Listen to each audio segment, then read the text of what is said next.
Whoa. What's up and welcome back to BarDown Talking Hockey, episode number 76, presented by the Barroom Network. My name is Vinny Parisi, and my favorite team, the New Jersey Devils, just released their prospect camp roster. And this right here, this is Frankie Mueller, and he has no clue what he's doing running this shit. Frank, how you doing? Oh, for the love of salmon sandwiches. I don't even know. I messed up. I And was you just want- so excited about today's episode, And you previewing want- the Pacific. Whoa! That was gold. That's a Mount Rushmore moment on this show, I think. It was good. I liked it. He said, nah, bring back the title screen, says Skylar. Yeah, I mean, it's prettier than our faces, eh? I mean, you could speak for yourself, right? I had a whole thing that I was ready to say for each of us, and I flipped on both of them because of you going, whoa! It's I'll just say some shit about the Devils camp roster that just came out, and I was gonna talk some shit about the Steelers and the Tampa Bay Buccaneers, our second favorite teams, and both getting ugly ass wins. But you took that out of my mouth by going, whoa! Well, that's what you get with a live show. Is that the first time noise came out of your mouth before mine on this show? Yeah, I think so. It was worth it.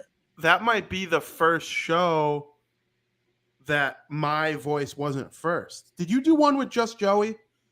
No. You never did one with just Joey? We got to make that happen. I want to sit back and watch you two clowns do bar down. And I'll just take notes and think about how little each of you know about hockey. Just kidding. Frank, what a weekend. But before we get into any of that weekend stuff, I saw a couple days ago, it was National Video Games Day. How happy did that make Bean? Yeah, it made me happy. Unfortunately, nothing big came out, but it kind of went under the radar this year. It did, but there was a PlayStation and Nintendo kind of direct, wasn't there? Did Xbox? But that was yesterday. Yeah.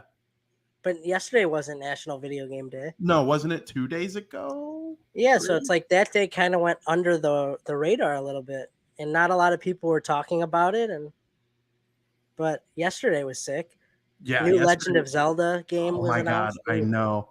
I honestly think when the new Legend of Zelda game comes out, I'll probably without anyone knowing it, play it more than you could possibly imagine. Because it's on Switch. I could be playing Switch while you're anywhere. And then when you get home, you could just throw it on the TV. Skylar makes a great point about the MW2 reveal trailer. That should be fun. That'll be real fun. I'll be locked and loaded on that. NHL's coming out soon. When does NHL 22 come out, or NHL 23? It comes out. Oh my God. It's not out yet, but it's soon. It comes out. Did it come out yesterday? It didn't come out yesterday. Oh wait, it comes out. I think the 16th. Is it this Friday? Oh, that would make sense. Actually, hold on, I'm looking it up. On Fridays sometimes now. It used to be Tuesdays. Yeah, I liked it better on Tuesdays. Oh no, October 14th. It comes out after the season starts. You could play it 3 days early on October 11th. That's right. And that's the day the NHL season starts. But I mean, shit. Well, this morning, one of the first things I did today was play Super Smash Bros. Ultimate. I was going up against a 7-year-old, and I absolutely smoked him.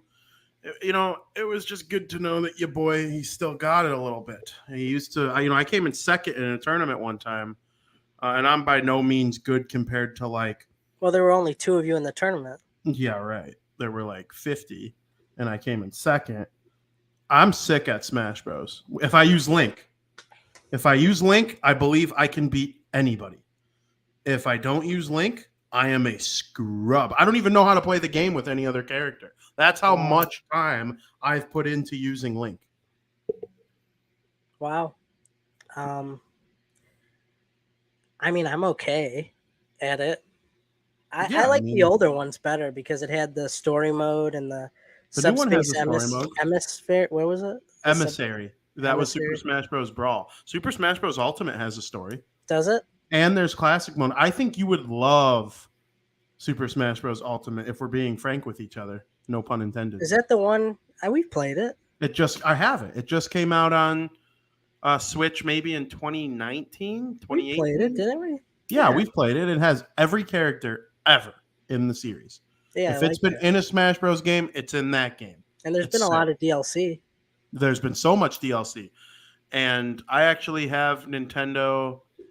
I have like a family plan with our friends, the bosses, and I have the extra Mario Kart maps too as a result of that. So, yeah, I'm excited about it. I enjoy all this video game stuff, and you're the best person in the world at covering it. How does that make you feel? I appreciate that. It makes me feel pretty good to hear that. I try to provide the best content available to everybody, so I'll try and continue doing just that. Absolutely. And, we'll get to a little bit more of the video game chatter in the third period. But first, we're going to talk about a little bit going on in the world of the National Hockey League. And that is going to get going in period number 1.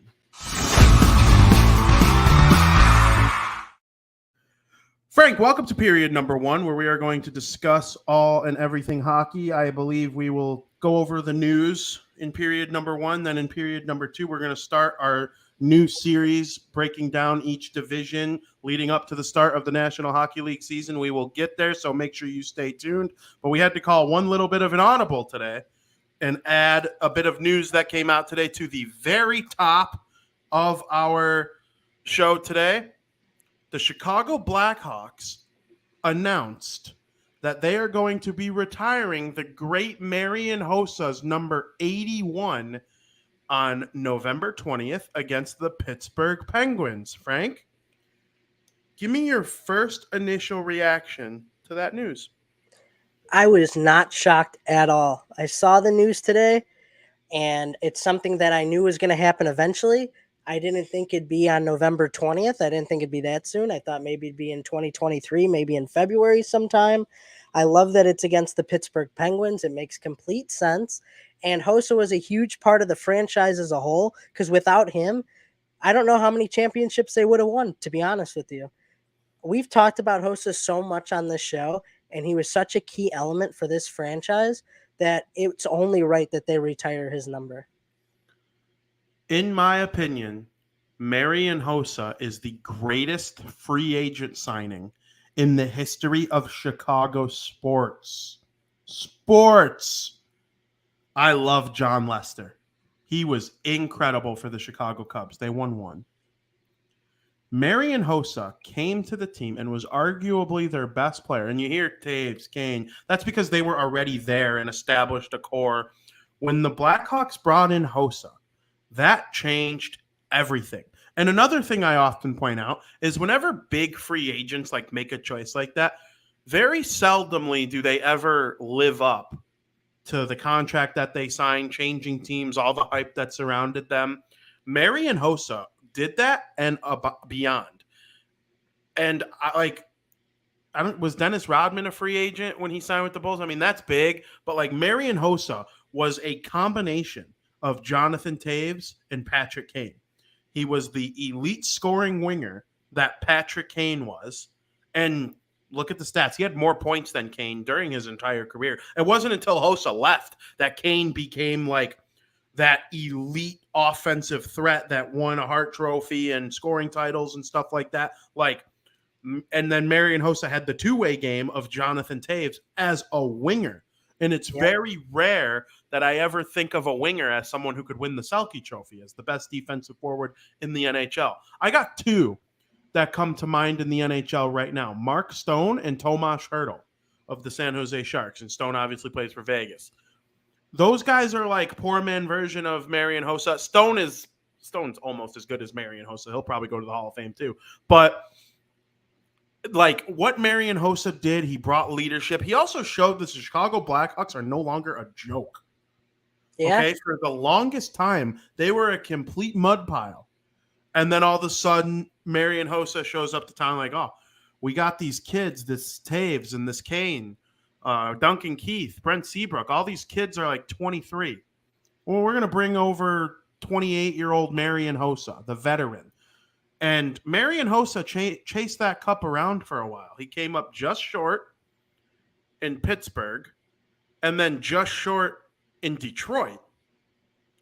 And then the following year wins I think it was backwards. Just short in Detroit, just short in Pittsburgh. Then he won 3 of the next 6 with the Chicago Blackhawks in 2010, 2013, and 2015. He's one of the greatest players in the history of the NHL, in my opinion. I'm happy to see his number is being retired. I'm also very happy that he gets to do it against the Pittsburgh Penguins. I think that's important. I know everybody that supports Hossa in this little retirement ceremony is going to be Blackhawks fans and rooting for the Blackhawks to win.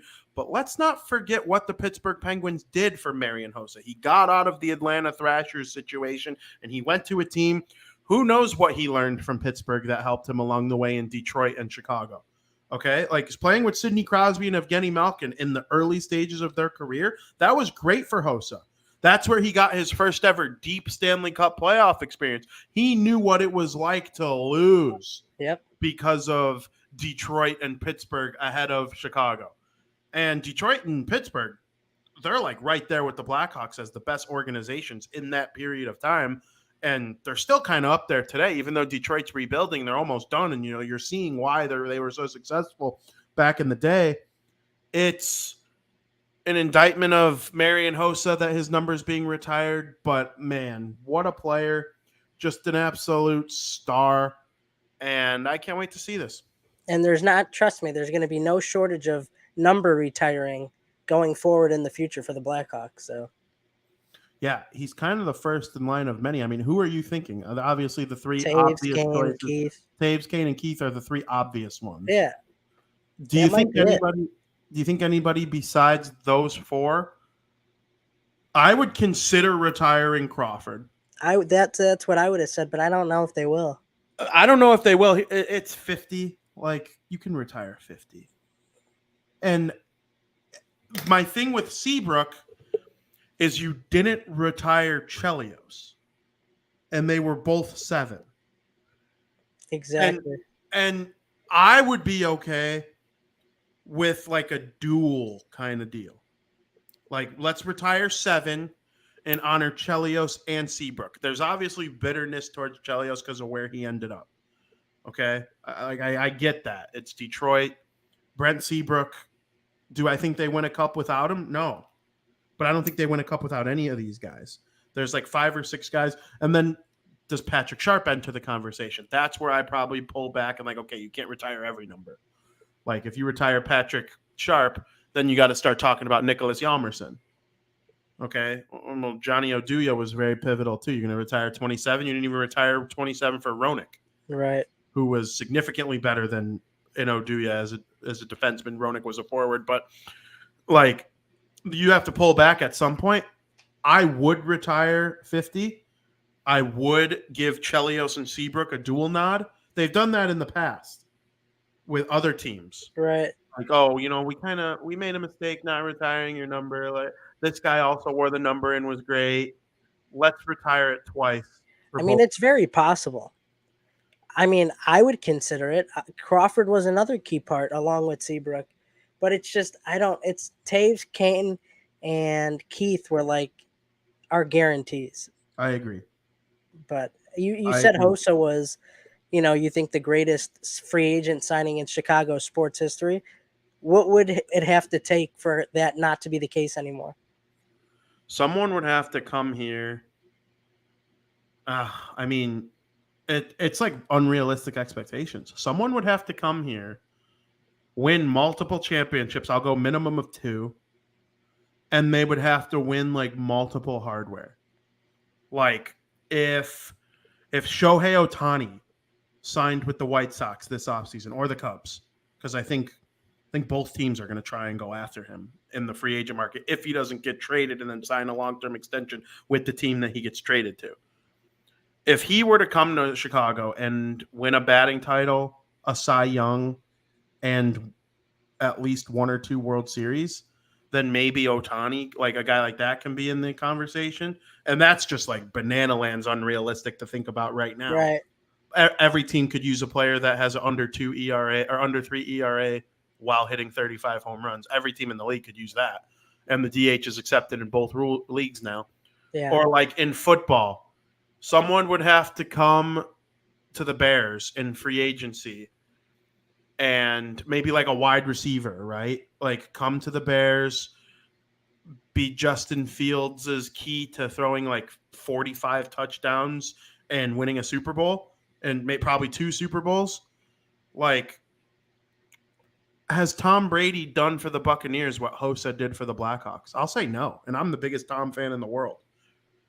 Tom's better at football than Hossa was at hockey, but most of the damage came with New England. Being the best free agent signing ever in a city or even in a franchise is very, very difficult. Who's the best free agent signing in Cubs history?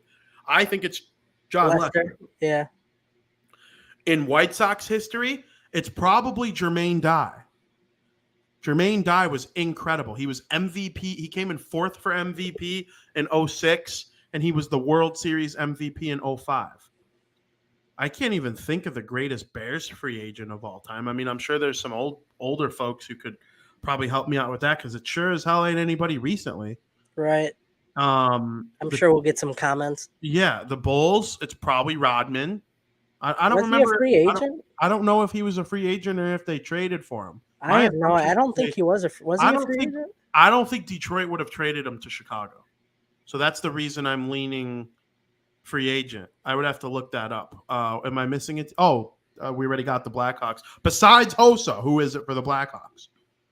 I mean, I have no idea, to be honest with you. I got nothing. It might be like a pretty good forward, but wasn't like a star. Like Artemi Panarin, who didn't win jack crap with the Blackhawks. He was very good. They drafted they traded for Patrick Sharp from Philly. They drafted Taves, Kane, Keith, Seabrook, Yalmerson, Crawford, Niemi. I believe Oduya was a free agent from the Devils, oddly enough, because I remember when Oduya was on the Devils. I do remember that. Yeah. I mean, it could have been somebody back in the day as well.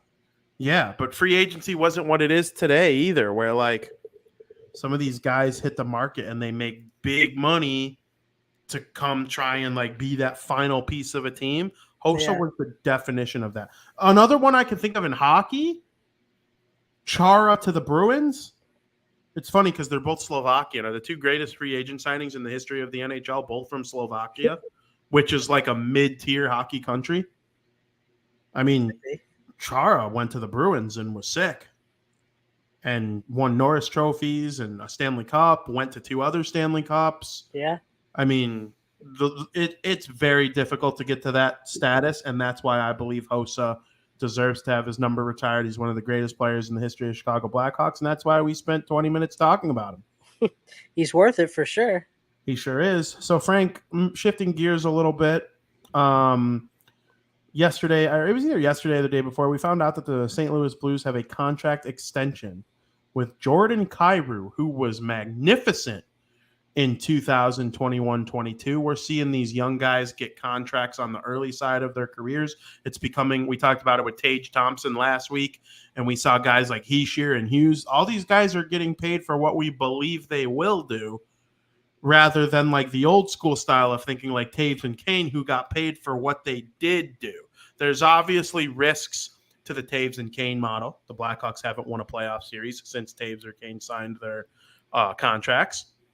There's obviously risk with someone like Heishier or Hughes or Kyrou getting this money early because they could end up not living up to the hype. But I like this deal for the Blues. Obviously, you like it for Kyrou. He's rich now. Frank, what do you got? Yeah, I really like this contract, actually. And a lot of the contracts we've talked about over the past few weeks, I've not necessarily been a fan of, but I like this one. He was basically point-per-game player last year. The Blues are always going to want to be a contender and stick around in the Central Division. I mean, there are a few weak teams in the Central Division, but ultimately you got to face the Wild, the Avalanche, the Predators. I mean, there are tough teams that they're going to have to try and overcome, and I think locking down Kyrou is one of the best-case scenarios for them. He had 3 years to develop with the team. And then his fourth year last year, he had that breakout year. It's like he got the first 3 years under his belt, and then he really started to kick off in the NHL. And I think now is the time that you have to lock down a player like that because you don't want to lose him. And let's not forget, he was also a 2022 All-Star. So I love this move for the Blues. I think that this will help them, stay in contention, potentially in the Central Division, and great move. I agree. The St. Louis Blues. And what's up, Skokes? How's it going, man? Or Skokes. Sorry, I said Skokes. I meant to say Skokes. Skokes. I'm learning. When first impressions are everything. I said Skokes for so long, and I was wrong. He just left. He said peace. You can't even say my name right. What up, Vinay? No, I love Skokes. He's a good dude. I like Vinny really with a Y. He's an incredible dude. I like this deal for the Blues. They're always a competitive team in the NHL. I can't remember the last time they were like looking to win the lottery. That really hasn't been the case in my time watching hockey. It will. It happens to everyone. Anybody who thinks they're invisible from that, like the Pittsburgh Penguins, of all the glory that they've had in the last 10 years, they're going to be really bad, I think, in 3 years because Crosby, Malkin, Letang, and Gensel will still be in his prime, but those three are contingent on their success, and I think they'll be elite to basically till the end. I do. I have that feeling as long as they stay healthy, especially Sid. But teams like the Blues and the Penguins, they'll get through it. They'll get to it eventually, but right now that's not the case. I think they're actually going to be very, very good next year. The Blues are one of those teams that I'm not going to pick to win the Cup any year, but I wouldn't even pick them in 2019. They're one of those teams that you never pick to win the Cup, but you would be 0% surprised if they won it. I feel that way about a couple teams. Pittsburgh, St. Louis, Washington, Nashville. I'm trying to think of some Edmonton, Calgary. I'm not necessarily picking any of those teams to win the Cup anytime soon, but if they won, would be 0% surprised. I'm sure you feel the same way, especially about the Blues. Oh, absolutely. Like I said, it's a great extension for him. $8.125 million average per year. He had 75 points in 74 games. So when you're a point per game player, it's absolutely worth it. Speaking of young players, we're also seeing younger players be named captain around the NHL a lot lately. And there's one team in the NHL where being the captain means just a little bit more than every other team. They take it so seriously. I was actually surprised to learn this. They have to have a captain. I'm pretty sure. The Montreal Canadiens, as we found out that Nick Suzuki has been named as their captain. He's a younger player. I don't know for sure if that's true, but I've heard that they feel that they have to have a captain. Being captain of the Montreal Canadiens is one of the highest honors as a player can get in the NHL. They're basically the Yankees of the league. And I like this move. There were some people like Nick Suzuki. Wow, they could have went a bunch of different directions. They could have given it to Gallagher. They could have waited. And, there are 7 teams in the league without a captain as of right now. I like that they give it to Suzuki. They said, you're our man. We got you in the Max Pacioretty trade. He was our former captain at one point. Go be the captain. Let's build this thing. We got good prospects. Slavkovsky's coming along. They got good players coming up. I like this move for the Habs. Let's not forget he was their leading scorer too last year. And he played in all 82 games, which I think is crucial as well. But yeah, like you said, I think there is massive amounts of pressure on Suzuki to lead this Canadiens fan base. And not only that, but I was reading an article on the whole situation and the whole captaincy. Quebec major leaders are kind of forcing him to learn French. He needs to learn French to connect with the fan base. I don't think it's mandatory, but it's highly, highly, highly, highly encouraged. And he actually said he was taking online classes over the summer. So it's did he have a feeling that this was going to happen? Or did he just want to learn French just because he was playing for the Canadiens maybe? But he also said he took it in school growing up. But there's a lot of pressure on him. But I think they went with the right decision here. I'm very happy you brought that aspect to it up because I was going to do it. The Montreal Canadiens are obsessed with a French-speaking coach, a French-speaking GM. If you follow them on Twitter, every other tweet is in French. Like they write an English version and a French version of every single tweet.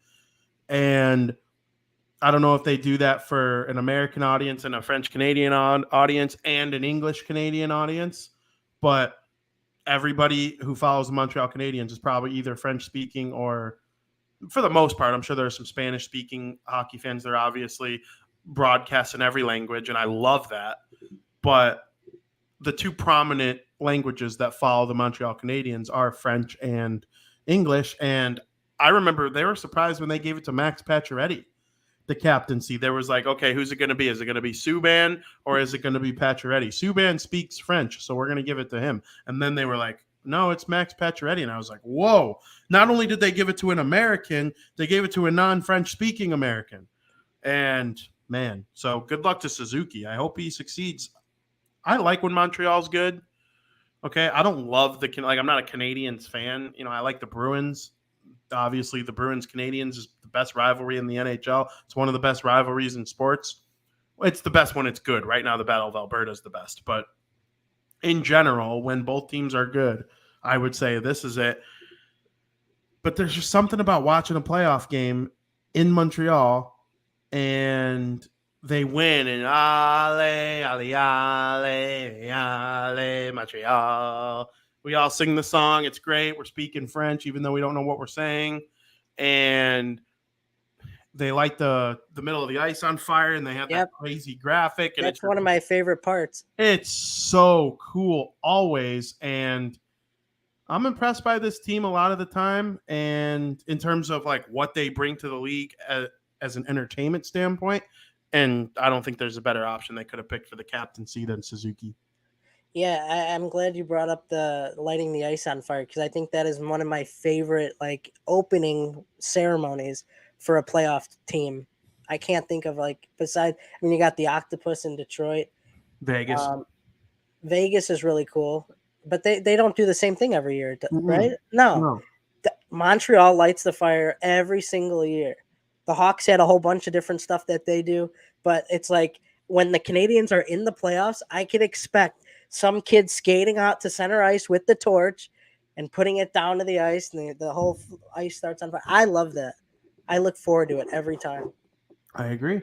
It's really cool. So Frank, hockey is really starting to get underway. There was a lot of it on my Twitter timeline today. The prospects are all in attendance. The prospects who are signed. So for those who don't know, a player that's committed to play college hockey this season is not signed to the NHL yet. Like, for example, Luke Hughes of the New Jersey Devils. He does not have a contract signed with the New Jersey Devils. If he did, he would not be able to play for Michigan. So Luke Hughes is not going to participate in their prospect challenge. Any Blackhawks prospect, I believe, is Nazar playing college hockey. Those guys are going to be missing from all this fun. A lot of the times it's the European guys and the American/Canadian guys that are going to play for either Rockford or Chicago this season.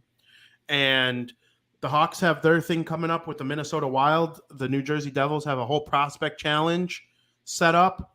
And Frank, you going to watch all this stuff, keep up with it? You got to be excited, I'm sure. I'm excited.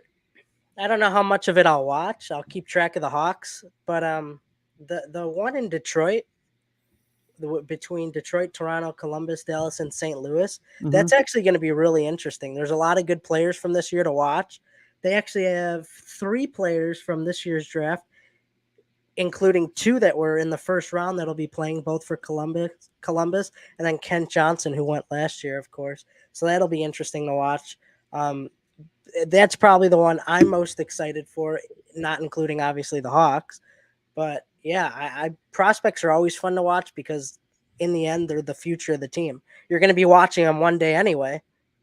So absolutely. I remember the Hawks used to have it with the Blues and the Wild and the Predators. Now it's just like a 2-game little thing with the Wild. And I think that's pretty cool. Yeah, I don't hate it. I mean, I like more of a tournament, but Yeah, so do I. And the Devils have one coming up. They announced their roster. Obviously, it has sick names like Alexander Holtz, Kevin Ball, stuff like that. So I'm excited for this. It basically is a sign that hockey's back. I'm going to see videos on Twitter. You're going to be able to write about it, which is nice. I'm actually going to do a absolutely. piece on the Yep. Devils prospect roster right after the show is over, and that'll go up. I'm excited about it. But like you said, it's just about watching guys and seeing intricacies of It's like great. the plays that they develop. Like, hey, this guy's really good at running a power play on the half wall, or hey, this guy can quarterback from the D point. And I'm excited. I'm just so excited that it's back, and it always starts with the prospect challenge. And the reason I wanted to even bring it up at all, for those who don't know, every single year I do a Steve Dangle prospect pyramid for the New Jersey Devils. And anybody who does one for their favorite team and then takes a picture of it and tweets it at me, and make sure you tag Steve Dangle as well, I will retweet and try to promote it for you, because I want to see as many prospect pyramids out there for every team as I possibly can. So my Devils one will be coming very, very soon. I'm excited. I remember seeing those on your kitchen table when we would visit, and yep, and you Absolutely. still got So, them all. yep, I have them all. They're in this closet right here. I'm excited to do it this week. I'm actually probably going to buy the poster board either today or tomorrow, because I got real motivated because looking at my Facebook memories this morning, and my one from last year went up today last year. So I'm not behind because the season starts later this year, Right. but I'm super excited about it. Now that the prospect challenge is there, I'll take a little bit in from what I'm seeing, and I'm going to rank them. And I think for the first time since 2019, a Devils player will go in tier 1. There's been a dash in tier 1 every year since, and there's a player that was in tier 2 last year that is getting bumped up to tier 1 this year. I think you probably know who it is, but I'm going to let the suspense hang low for all the people watching. And How does that make you feel? Oh, it makes me Probably feel really good. It makes me feel great, because like the Blackhawks wouldn't have one in tier 1 right now. Right. Like tier 1 is reserved for those guys that you believe is going to play this season, or not necessarily this season. It's for guys that you believe that the second that they step on the ice, they are going to be a significant all-star type difference maker. Like tier 1, tier 2 is where the elite prospects go. Tier 1 is where, like, oh my God. And the Devils have one of those guys right now. I firmly believe that. And they've had 2 in the last 5 years. And this might be the last one for a while, I think. Really? Yeah, normally tier 2 is slim. Last year Right. there were 3 players.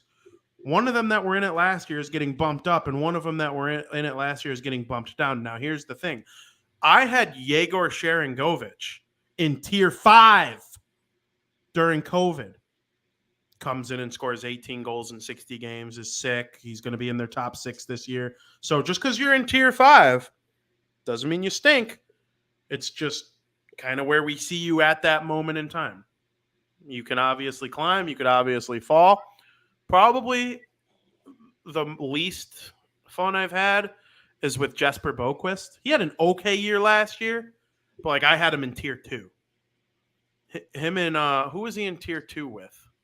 I had Ty Smith, and then the Devils traded Ty Smith to Pittsburgh for John Marino. I think that's a great trade.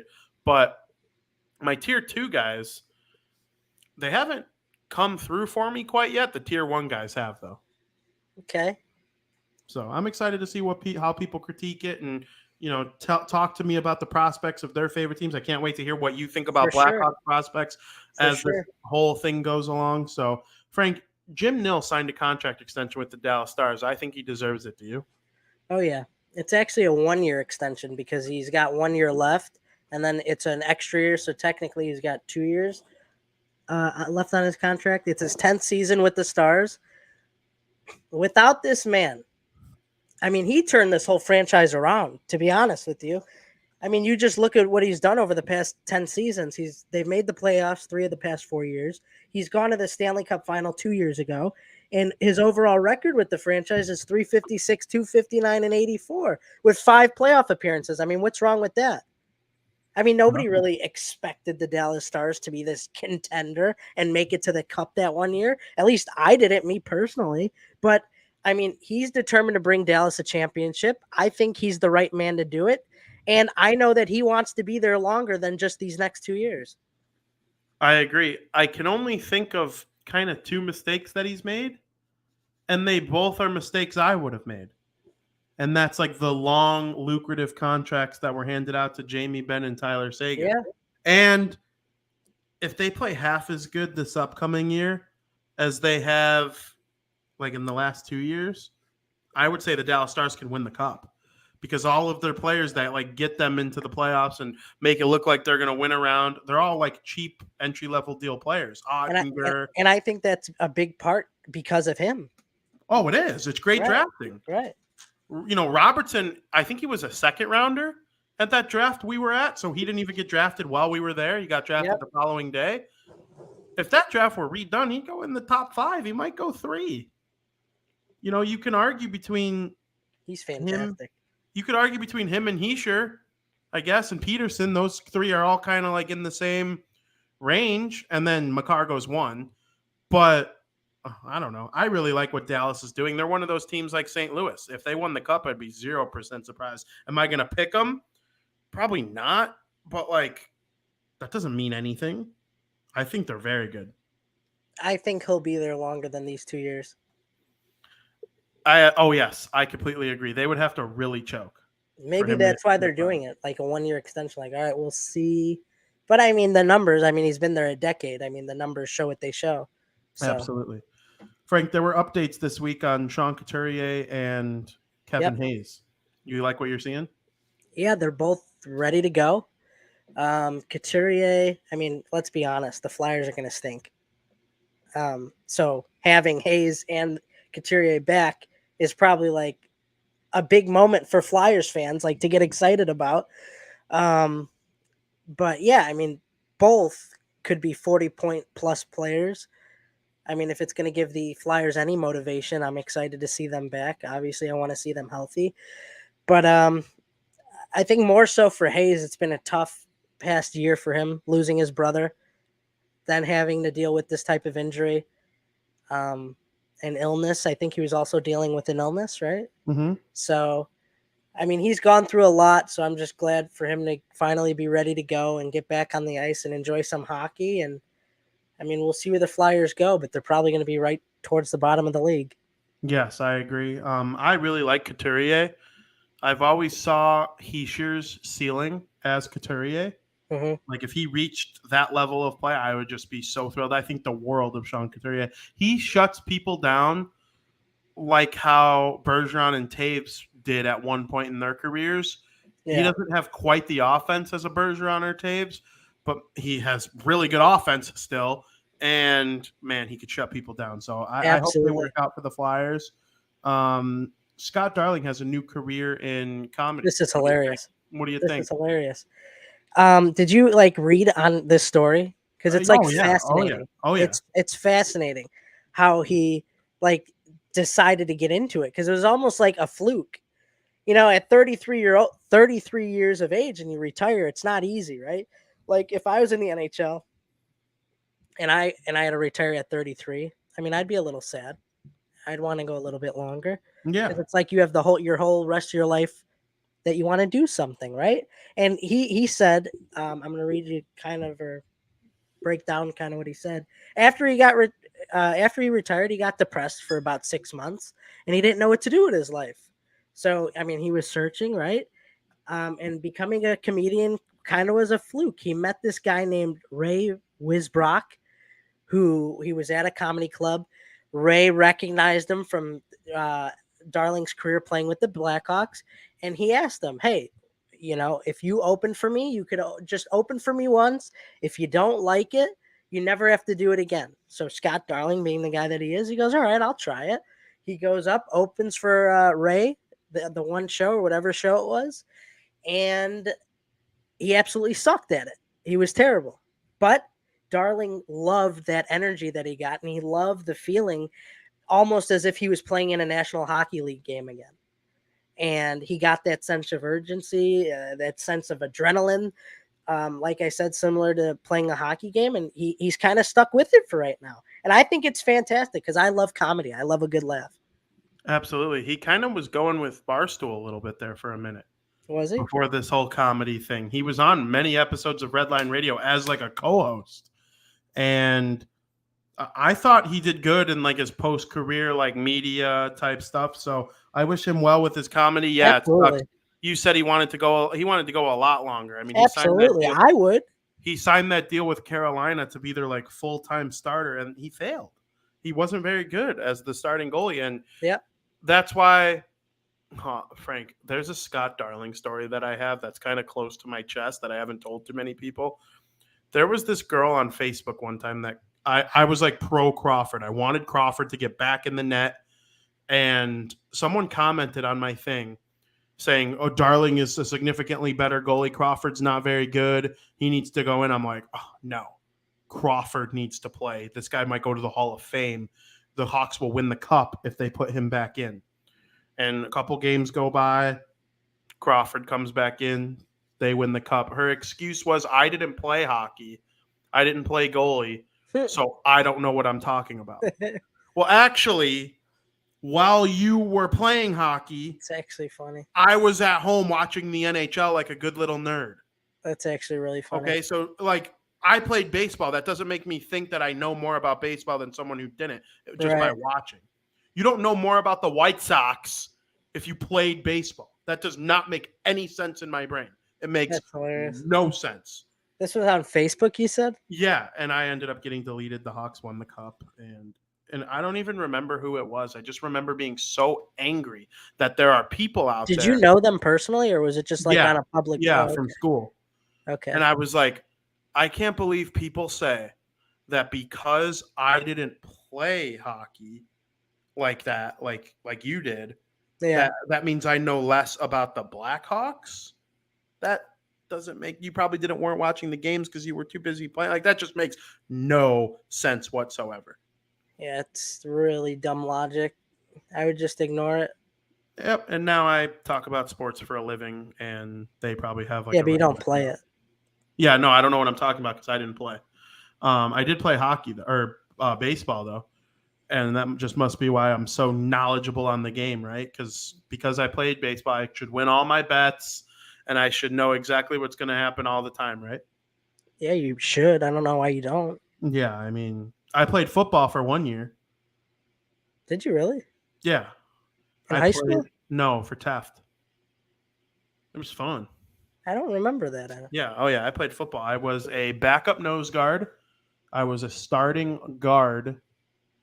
And every now and then, I wouldn't say – no, I would say I was a backup linebacker, but I was also like a part-time starter, if that makes sense. Like I would start at guard almost every game. I played center the one game, or not center, nose guard, which is the guy who goes against the center on defense. Yeah. And then there were a couple plays where I played linebacker. And let me tell you, linebacker is probably the scariest position because you just kind of have to like wait for it to come to you. At least that's what our scheme was. And it's hard. Football's freaking impossible. Absolutely. Football's so hard. Who says it's not? No, nobody. But I think it's harder than people even realize. Because with hockey, you have plays and stuff, but in general, you have two defensemen who try to defend and get the puck to the forwards, and the forwards try to score, and the goalie stops the puck that he sees. In baseball, you throw the 9 guys on the field, you put them where they think they're going to hit it, and the pitcher throws the ball. Obviously, the sequence and the cadence between the catcher and the pitcher means a lot. But like with football, every single player is a catcher or a pitcher because they have to like know what to do on what situation. It's just freaking impossible to play football. It's so hard. And you also have to be like physically ready because it's demanding in that sense. So I liked football though, but because I played it for 1 year, that means I know more than you. I guess so. According to whatever her name is. Yeah. Frank, do you want to preview a division? Sure. Let's preview a division in period number 2.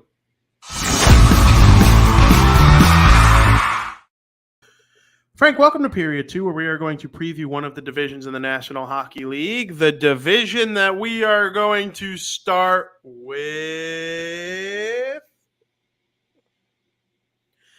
the Pacific Division. Hey, welcome to the Pacific. Why are you whispering? I like to whisper too. Can you hear it properly when I do it? Yeah, Oh, so like I don't sound like a complete clown, just like a middling clown? I could hear it. Hell yeah. That's what I like to hear. The Pacific Division is a very interesting division. It has a chance to be the best division. It has a chance to be the worst division, in my opinion. Last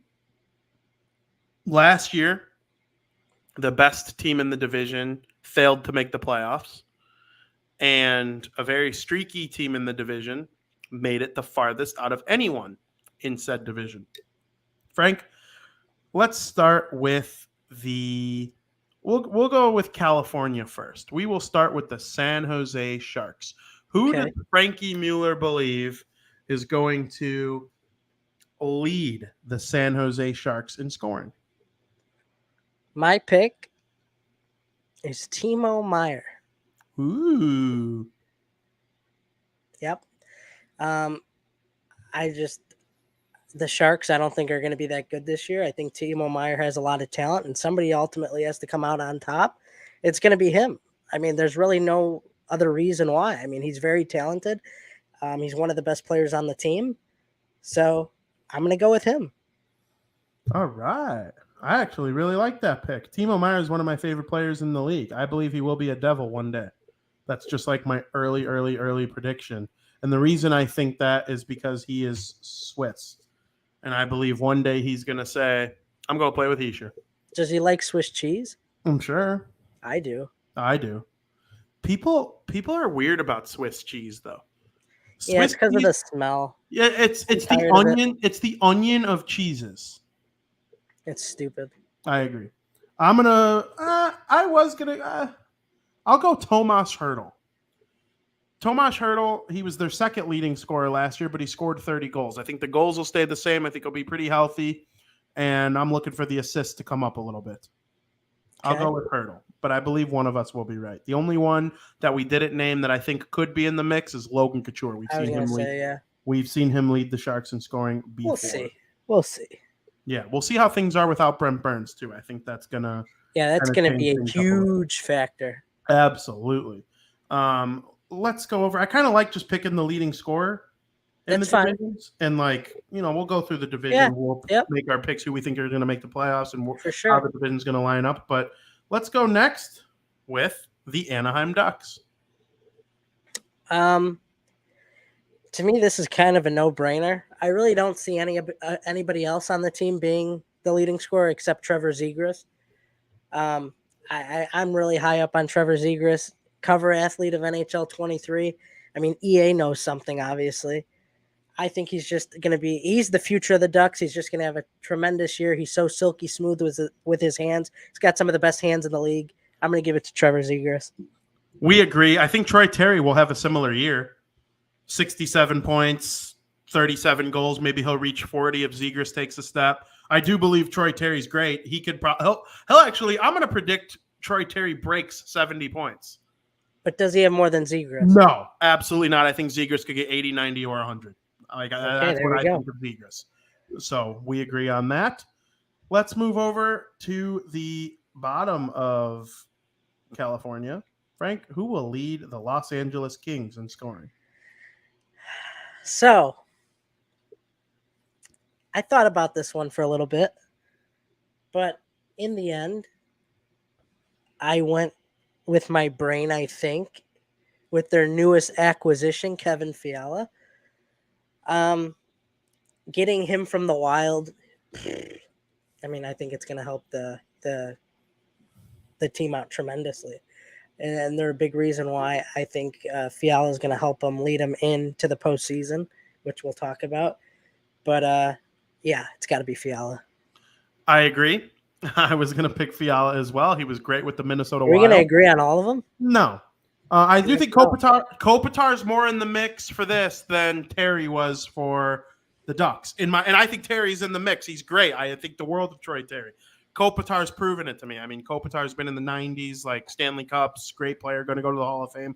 I think Kempe will have a very good year. If Philip Denault gets 51 points again, I think the Kings will build a statue for him. Like 51 points for someone who's so good defensively, like Philip Denault. Yeah. This guy could win the Selke Trophy. He's so good defensively. And the fact that he put up 51 points is incredible. Like, great season for Phil Denault, but I think he'll be their fourth leading scorer.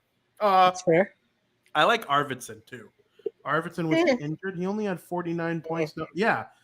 He's not going to lead. Last year had 49 points. No, he's not going to lead. But last year had 49 points in 66 games. If he plays 82, we're probably talking in the 70s. Victor Arvidsson's great. He's great. He's not going to lead, though. No, I think that comes down to either Kopitar or Fiala for me. Austin Matthews will lead them in scoring one day. Let's go with... All right, VP. Yeah, no, I wholeheartedly think Matthews plays for the Kings one day. It's possible.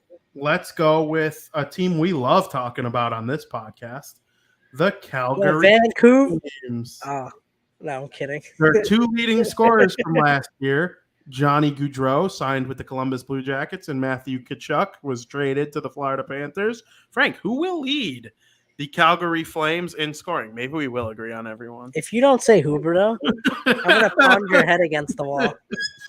All right? All right. Just because, come on. You replace your 100-point score with a 100-point score. I mean, Calgary's ready to make the playoffs again.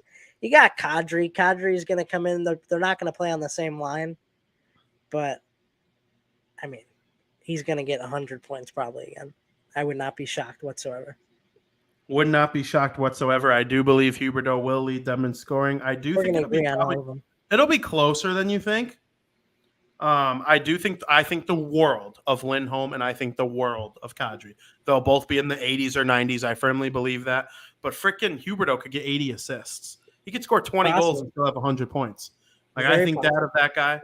And is he the third best player out of Gaudreau, Huberdeau, Tkachuk?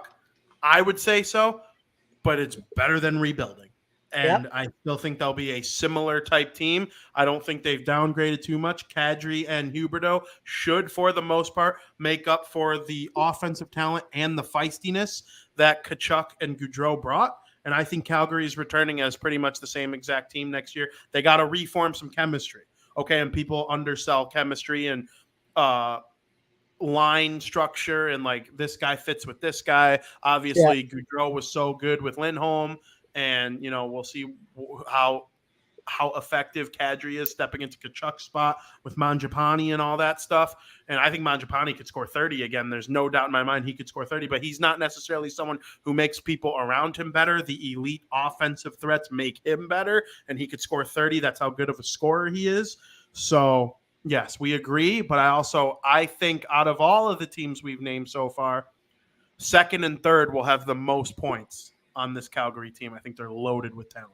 Absolutely. Frank, the interesting one, because there's one chalk answer for this team, but this team also has a guy that could just randomly, in my opinion, sneak up on people in terms of the scoring title race, and that is Leon Draisaitl's Edmonton Oilers. Frank, are you giving it to Mick Jesus? Yeah, I'm going chalk. I love chalk.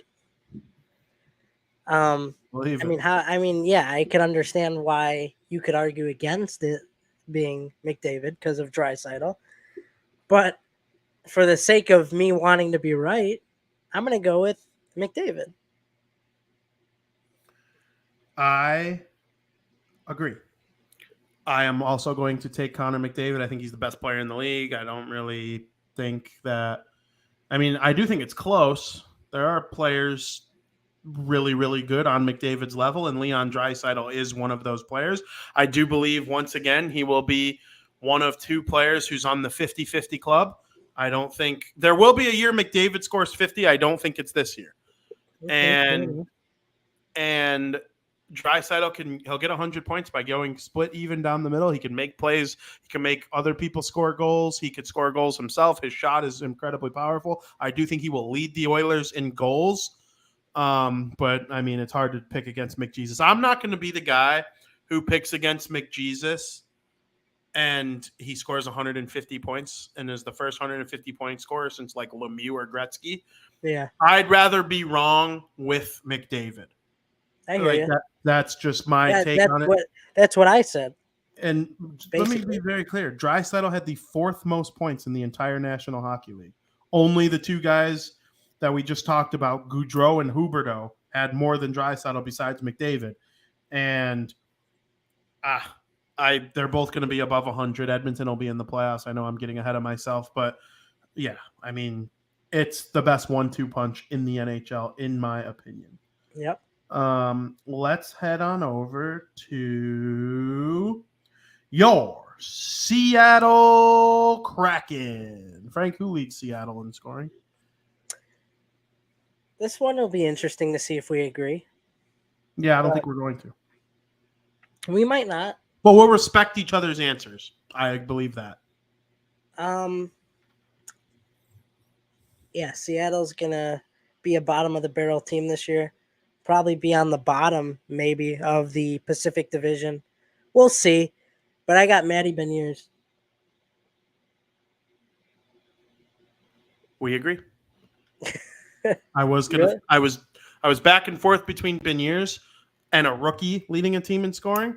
Would not shock me if Shane Wright leads the team in scoring. I do believe he fell because of his attitude, and he made teams think that he didn't want to actually be there, and that scared off teams like the Devils, the Coyotes, and the Montreal Canadiens. But I do think he's incredibly talented. He's a great player. McCann led them in scoring last year. Yanni Gord, good player. Eberle, good player. All these guys could lead them in scoring. Maybe we are going to agree on everything. But I do think it's somewhat of a hot take to say Beniers. Like, is a rookie going to come first and second in scoring on the team? I think it's possible. It's possible for sure. Beniers is a rookie. Just because he played a couple games last year, scored a goal against the Devils. I would love Shane Wright to lead the team and just make everybody look like a fool for passing up on him. Yeah. And dropping the 4. You're right.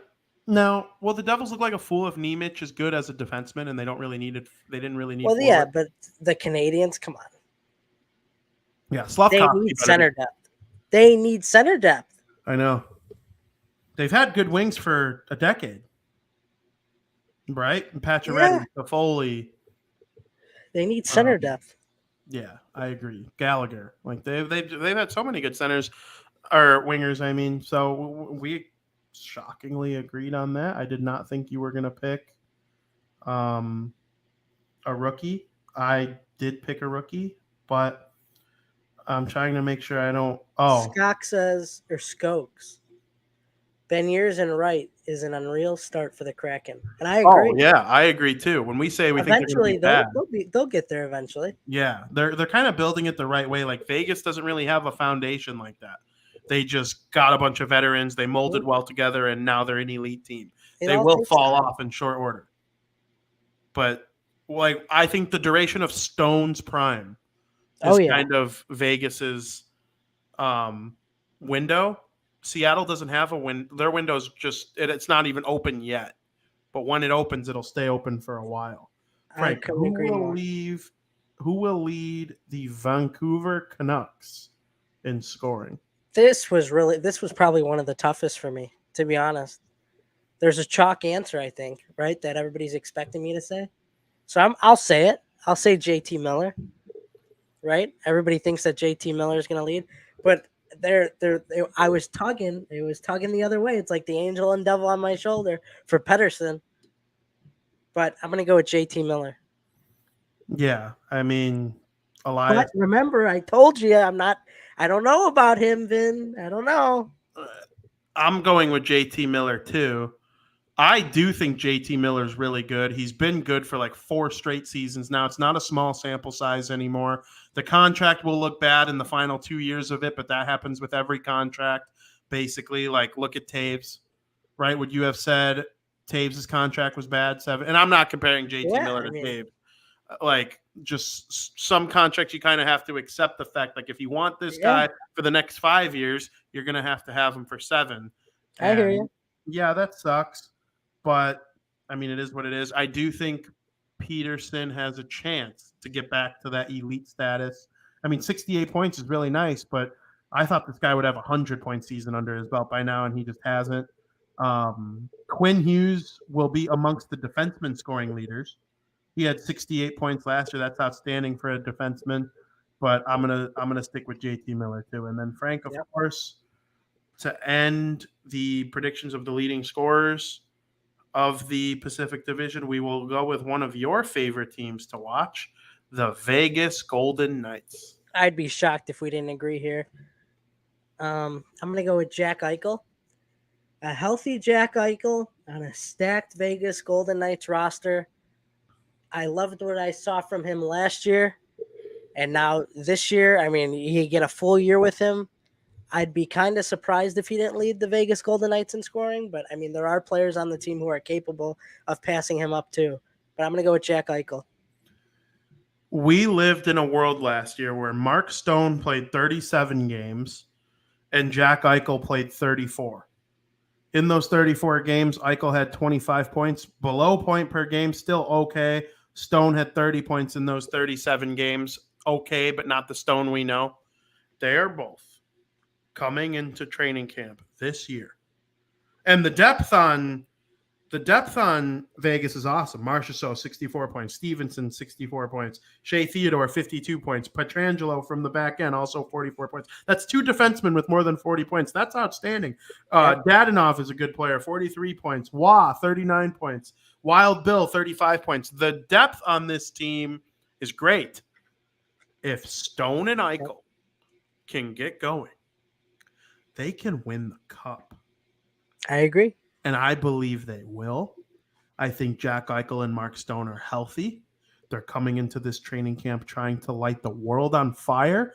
And I believe Jack Eichel will lead them in scoring. And I believe he will get back to being known as one of the 10 best players in the NHL. Because that's what I thought of him around like right before COVID started. Jack Eichel with Buffalo was incredible. The players that he'll be able to play with on this Vegas team, and he'll have a full training camp with them. He's not joining them mid-season after a strange back surgery. It was tough for Eichel last year. The fact that he had 25 points in 34 games is almost like a miracle. He got off to a slow start. He really picked it up at the end. He's going to know what to expect going into this season. He's not going to get traded mid-season while recovering from back surgery. Man, Eichel went to McDavid, and he's lived up to the hype in every way. I mean, in his career, he has 380 points in 409 games. You take out his rookie year, and he's well over a point per game player. And last year was the first year he had a positive plus-minus, which is just a sign of Vegas. I hate plus-minus as a stat, but he's 25. He hasn't even really entered his true prime yet. And, man, Eichel is going to be unreal. I was thinking about getting a Vegas t-shirt of Eichel because he's number 9, and I love number 9. Scope wants to know if Vegas picked up another goalie. Last I remember, it was Ech. Yeah, it's still Ech. That's the thing Vegas needs to address. Skokes, you know about Robin Leonard. I mean, he was with the Chicago Blackhawks for a couple years. He's out for the year. He doesn't seem to like the Vegas upper management at all. He's made many comments poo-pooing on them, and you remember the stuff with Fleury. But once they figure that out, I think the sky's the limit for them. We've also seen Vegas win games with your local Walmart cashier in between the net. Yep. And they're the best team in the league at pulling these guys out of nowhere, and they'll play good enough. And if Eichel has 100 points and Stone has 80 and Theodore and Pietrangelo lead from the back end, have 40-plus points each, and then the depth on forward like Wild Bill, Marchessault, Riley Smith, all these guys have 50 to 60 points. That's a cup contender, right? Yep. You know, if Wild Bill can be Patrick Sharp and Eichel can be Jonathan Taves and Stone could be Marian Hossa, Patrick Kane is a luxury. Few teams have a Patrick Kane. Maybe Vegas trades for Patrick Kane. Who knows? But I really like this Vegas team. And Absolutely. I think I know where we're going with this when we rank them, how we think they're going to finish this year. But, you know, any last thoughts on the leading scorers from each division? No, I think Vancouver, for me, I'm not high up on JT Miller. We'll see if he proves me wrong. But all the other ones I was pretty sure on. So Yeah, I agree. I'm kind of like writing down how I think they're gonna stack up because I was so torn on this division. Like, who do I think is gonna win it? Who do I think is gonna make the playoffs? Where do I see each team falling? I think figuring out the bottom of the division is honestly harder than figuring out the top. Like, Really? I got the yeah, bottom. you think you nailed the bottom? I think I nailed the very bottom team. They're on your head, Yeah, but that's what I got. I don't mean just the Oh, bottom I know. spot. I mean like the bottom 3 spots. Oh, And I I'm got the bottom struggling. 3. To me, it was pretty easy. All right, rank you could start from the bottom and get there, and tell me how you think the division's going to stack up. In 8th place, I got the Seattle Kraken. In 7th place, I got the San Jose Sharks. In 6th place, I got the Vancouver Canucks. In 5th place, I got the Anaheim Ducks. 4th place, I got the Los Angeles Kings. 3rd place, I got the Edmonton Oilers. 2nd place, I got the Calgary Flames. And 1st place, I got the Vegas Golden Knights. Our lists are almost identical. Almost identical. We have one. You probably flipped Edmonton and Calgary. No. Really? No. I think the world of Calgary. I think the world of Edmonton too. It could go either way. I wouldn't be shocked. You probably flipped the Kings and the Ducks, Nope. I said the bottom's the hardest. the Sharks and Vancouver. Yes. So in last place, I have Seattle. Second to last place, Vancouver. Then San Jose, Anaheim, the Kings, Edmonton, Calgary, Vegas, from bottom to the top. I do believe the Vegas Golden Knights, after missing the playoffs by just a couple points last year, injury had a lot to do with it. We talked about Eichel and Stone. Yep. I believe they will reign supreme in the Pacific Division. I also think they're coming into this year hungry again. We haven't seen that since Vegas' first year. And I don't want to say they got complacent after making it to the Cup in year number 1. But I mean, I don't know. I just think Vegas is going to be like really fun again. I honestly think they're going to take it to that level. Like, not only are they going to be an elite team, they're going to be like, Vegas is on tonight. Let's freaking go. That game has to, at minimum, be on as background noise. I hope they win the Cup. That'd be sick. I think they have a legit shot. And they've put together this incredible, pool of talent. They've sent a lot of talent out the door too. Let's not fool ourselves. Montreal just named one of their prospects their captain. Okay. Freaking what are they called? The Ottawa Senators are feeling the fruits of Vegas giving away prospects, right? Like Batherson's incredible and stuff like that. But I really like this Vegas team. I also like the Battle of Alberta.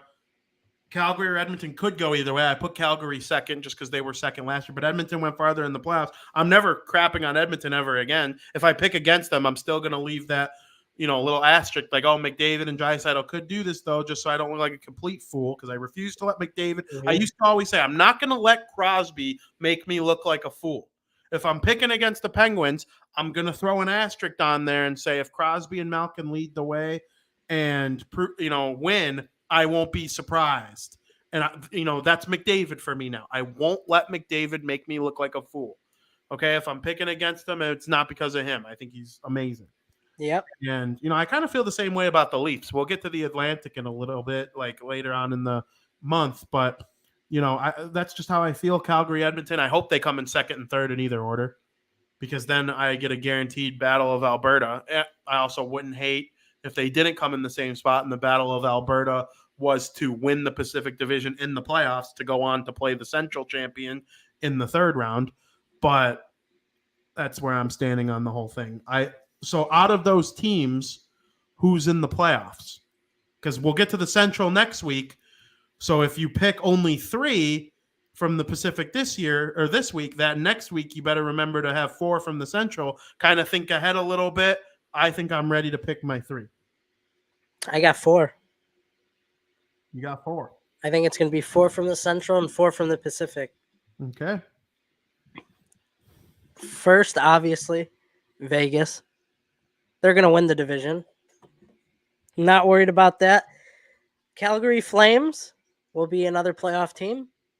The Edmonton Oilers will be a playoff team, which maybe that's the three you got.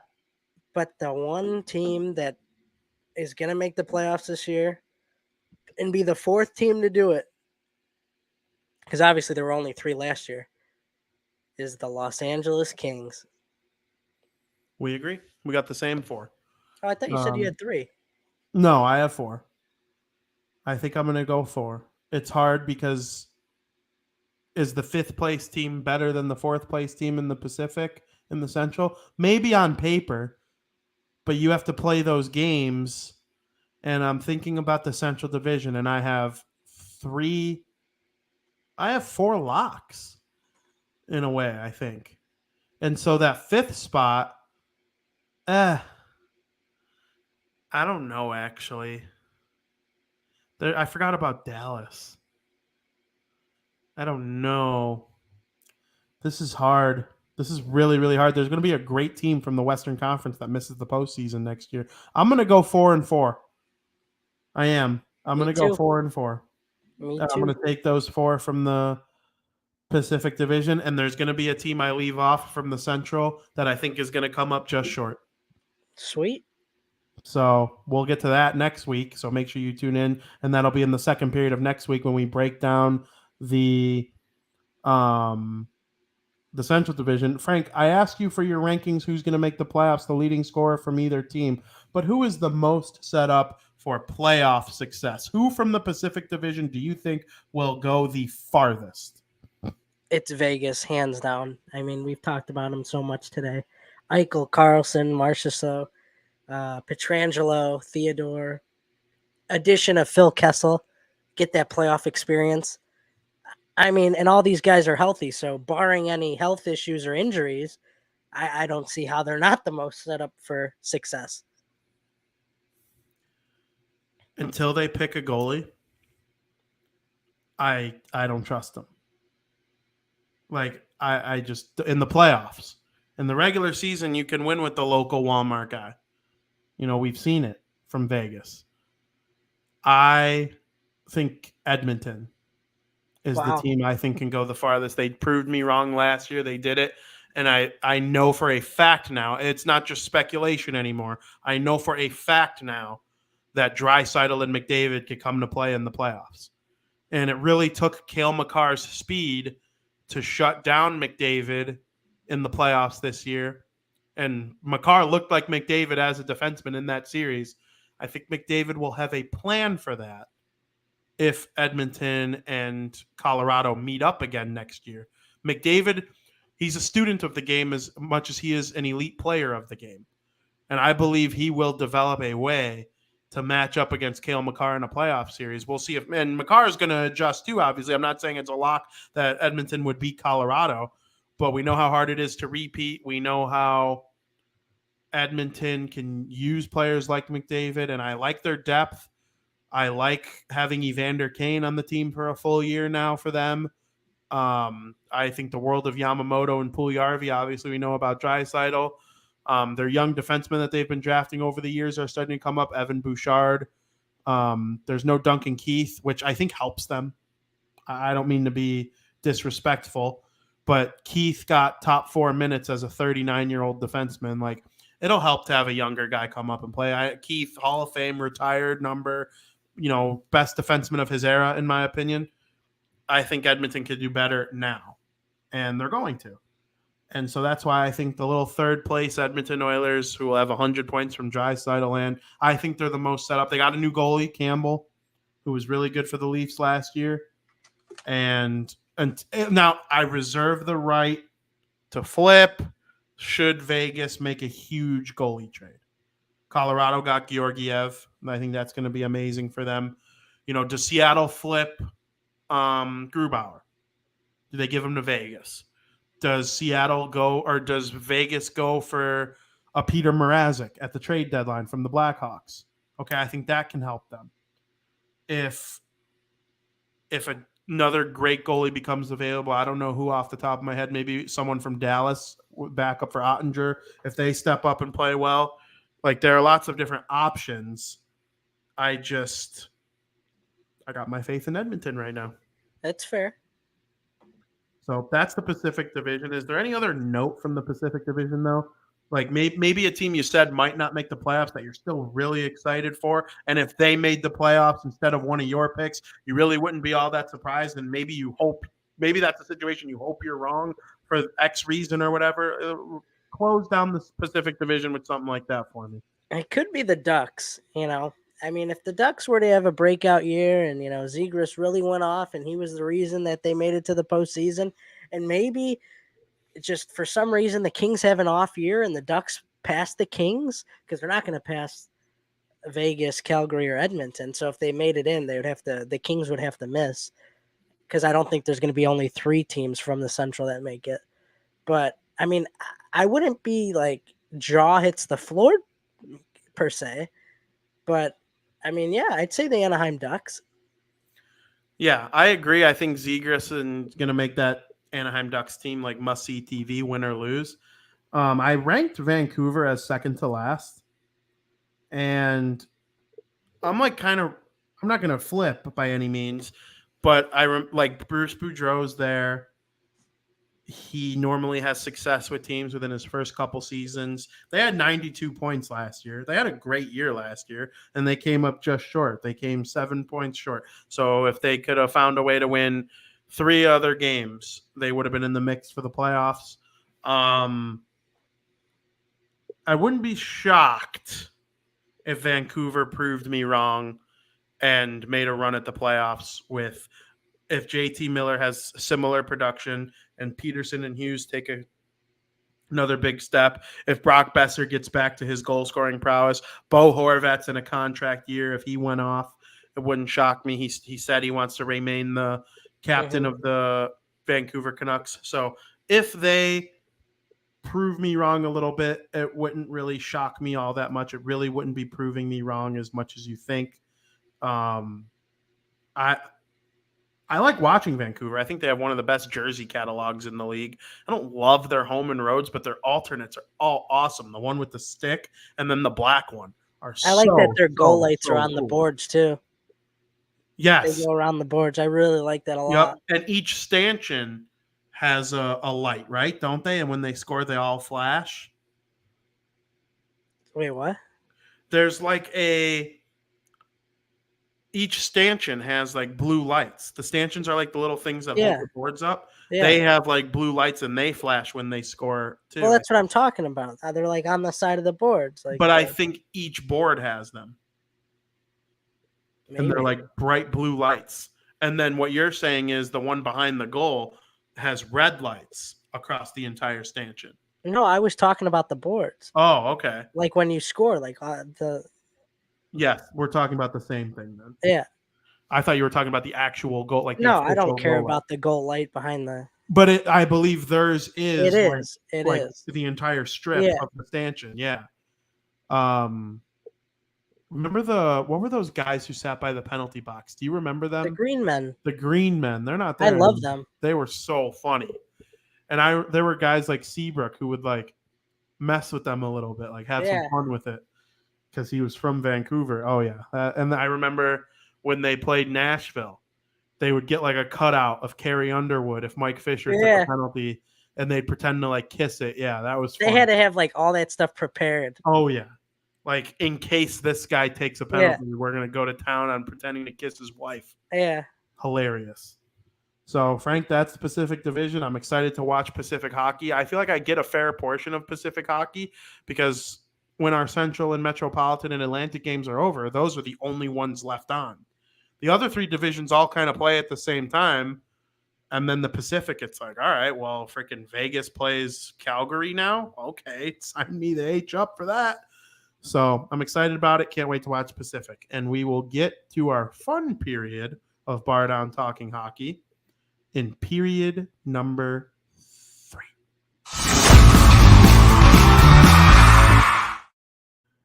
Welcome to period 3, where 1, 2, 3, let's have fun.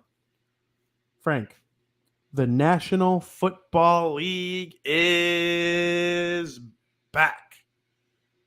Let's start with 1 overreaction positive and 1 overreaction negative from week 1 of the National Football League. We think we got the whole league figured out. After this team sucks. This team's awesome.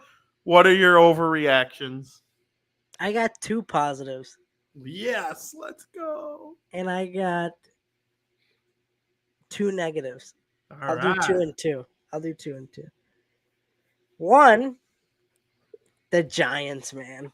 The Giants are fantastic. They had the balls to go for a 2-point conversion. I mean, they didn't play a bad game. They held the Titans offense for the whole game pretty much down. They looked fantastic. Go Giants. Second one, the Bears. I don't hate what I saw from the Bears. I don't care if it was raining and it was a monsoon. I don't care. It was the same for both teams. So step up and win the game then. I came into this year saying I still have a lot of faith in Fields. He proved it to me that he could play through the elements, and I don't hate it. I mean, maybe the Bears are going to be better than I thought. Going to get more than 3 wins, I would think, especially after that one, because that wasn't one of the ones we had picked for them. So Yeah. as far as the negatives go, Bengals stink. Which, I mean, come on, Joe Burrow looked awful. He looked awful. In the second half. Fearless McPherson couldn't make a kick for his life. I mean, it's really embarrassing for a guy who had so much hype that he doesn't miss. He's so automatic.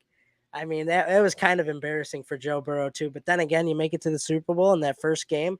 I mean, it's like with the Rams. I'm telling you, there's just something about that first week of the next season. And also, the Broncos stink, which I'm telling you, they're not going to make the playoffs. I said that last week. I don't think they're going to make the playoffs.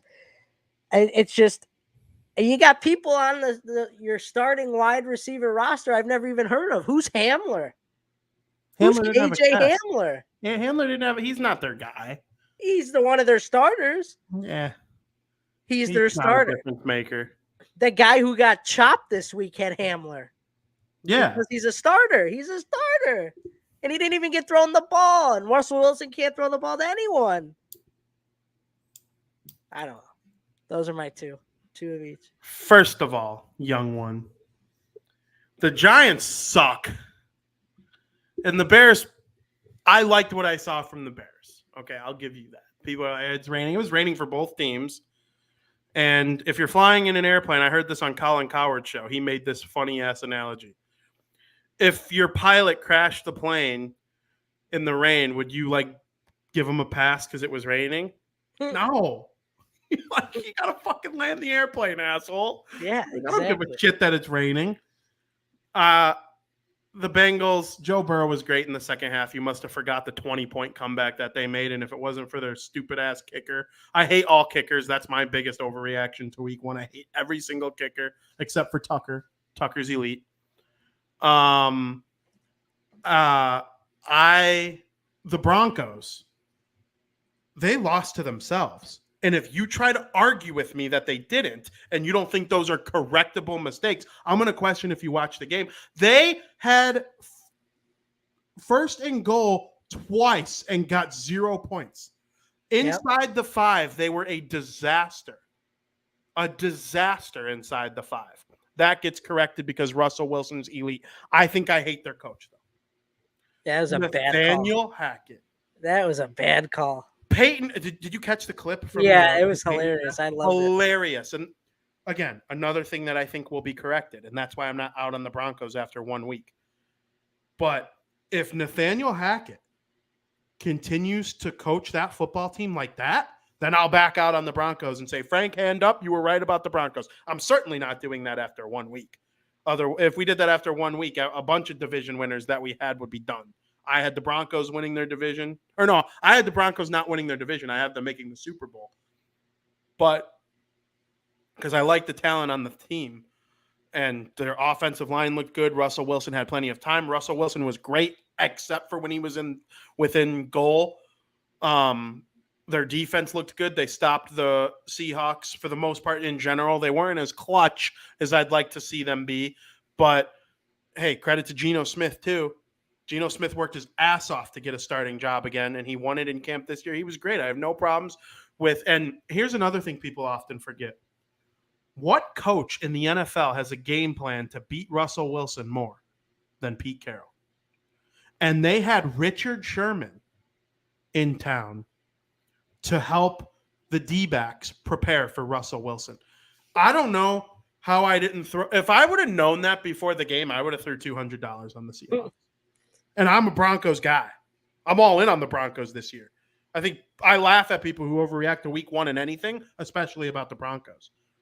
But all that, like Pete Carroll knows how to, like he knows what Russell Wilson's going to do. He knows how to make him quirk. Richard Sherman went against him in practice more than any defensive back probably. Like, I don't know how, and nobody saw that coming, to be honest with you. And we pick good teams to lose all the time. I think the world of the Broncos, the reason they lost, I think, is very fixable. And I think the Chiefs are going to win their division, but the Broncos, I'm still in on them. My biggest overreaction is that I do think the Bears are going to beat Green Bay this week. I agree with Skokes. He says 24-20 Bears. My biggest overreaction, and you could call this negative. In our world, it's positive, but negative, when I mean negative, I mean for that team. This is a negative overreaction. The Green Bay Packers suck. Yep. This is freaking the defense. All summer I heard, yeah, they got rid of Devontae Adams. That's a target that Aaron lost. That sucks for him. But this is the best defense he's ever had. The Minnesota Vikings took the Green Bay Packers and made them gargle mayonnaise. That's how freaking much they dominated them. That's a positive overreaction that the Minnesota Vikings are the best team in the NFC North. Another takeaway that I have, you could call it positive or negative. It's more of an overreaction. I all of the sudden think that the AFC North can be an elite division. I like what I saw from the Browns. Okay? If the Browns can remain steady, and then I hate his guts. He's a scumbag, bad off the field, crap person. If I could boot him from the league, I would. The circumstances are, though, that he's not booted from the league. And when he does play, he's a very good quarterback, Deshaun Watson. If you're just over 500, you get Deshaun Watson back, and he plays like the Deshaun Watson that once was, the Browns could win the division.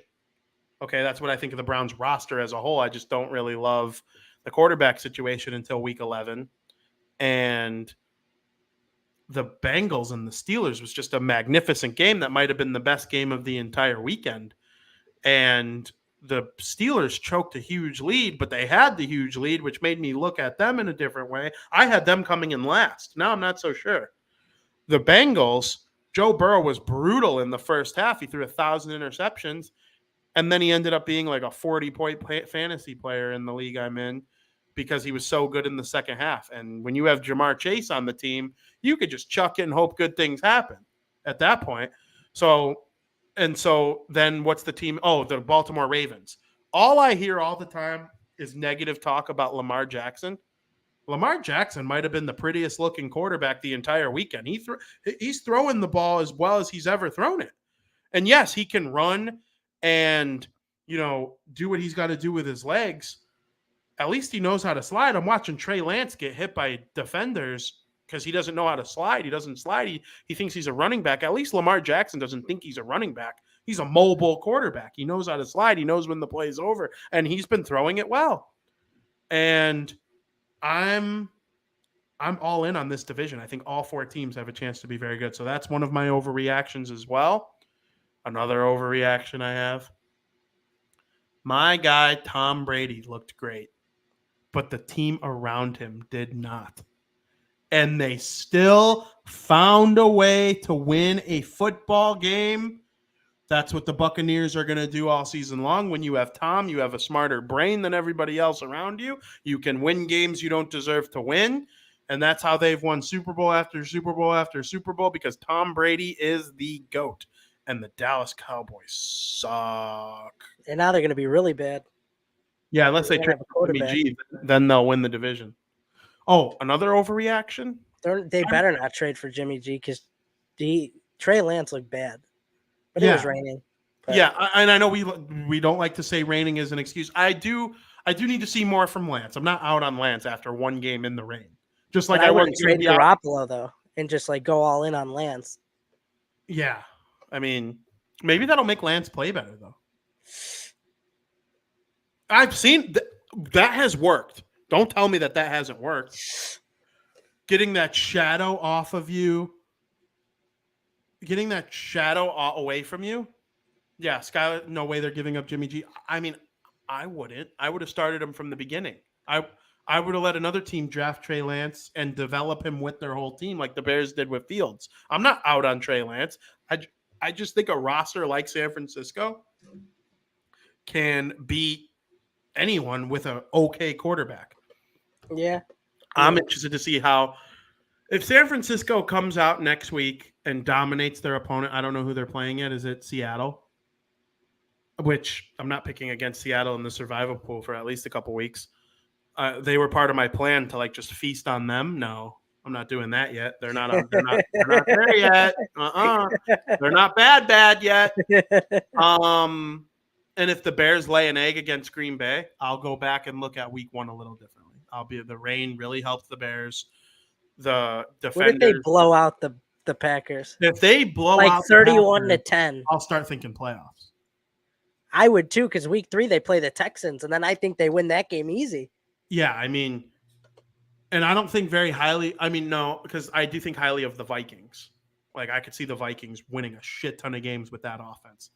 I mean, most teams would sign up for Thielen to be their number 1. He's their number 2, and it's not close. Jefferson's going to reset the wide receiver market in terms of contracts. He's going to be the highest paid wide receiver in short order. And Kirk Cousins, I'll tell you what, he takes a lot of crap. He's dorky. He looked like a complete clown in his post-game interview. He looked like he was ready to go, yell at a manager at a grocery store. But I'll tell you, when he's on the field, I'm starting to think he's underrated. He's not good. But I'm not calling him a top 10 guy. There are 10 guys I'd rather have than him. But, I mean, he's good enough to take advantage of that talent on their offense.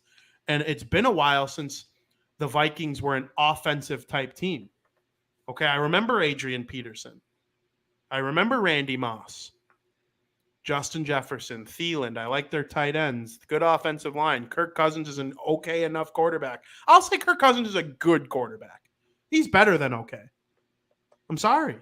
He's better than okay. He's not great. He's good. He's good. Good. He's good. And another overreaction game, Philly versus Detroit, Frank.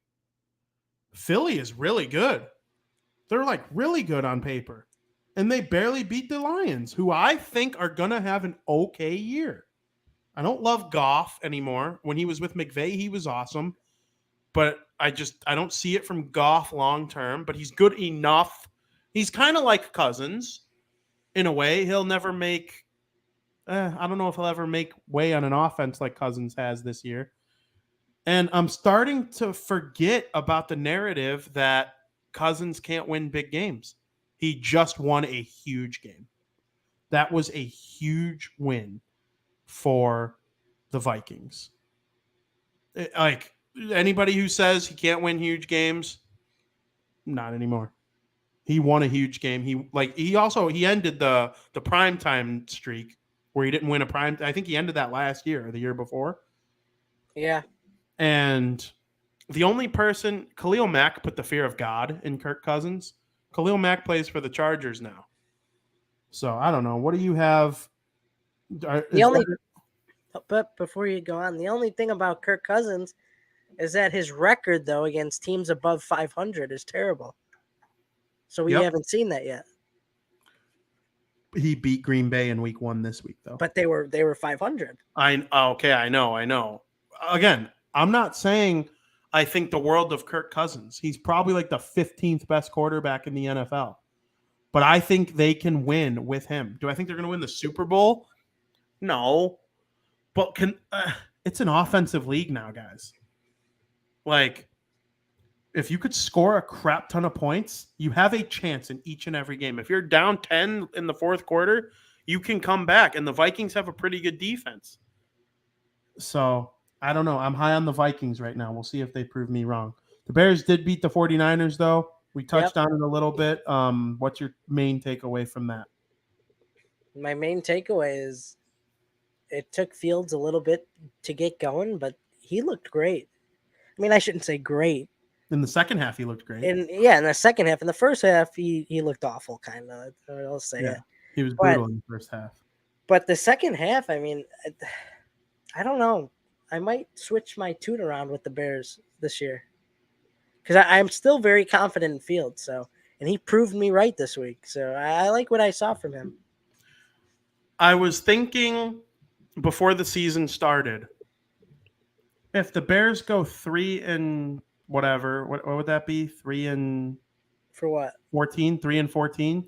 If they went 3 and 14 and Fields looked good, I'd be happy with it because they could have a top 3 draft pick, get, whatever player. There's a bunch of really good players in this year's draft, including 2 quarterbacks. But then I'm like, if they're 3 and 14, that probably means Fields didn't have a good year.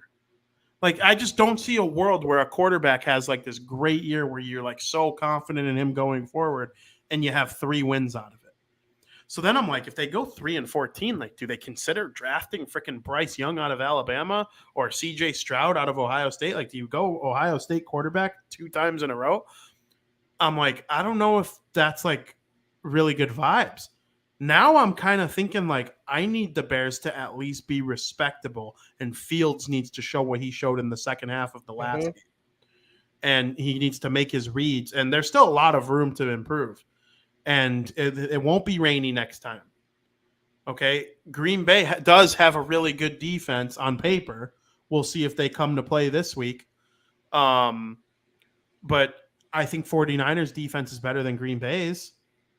And Green Bay will play at Lambeau Field on, probably dry turf. I don't foresee it raining in Wisconsin this weekend. But I like what I saw.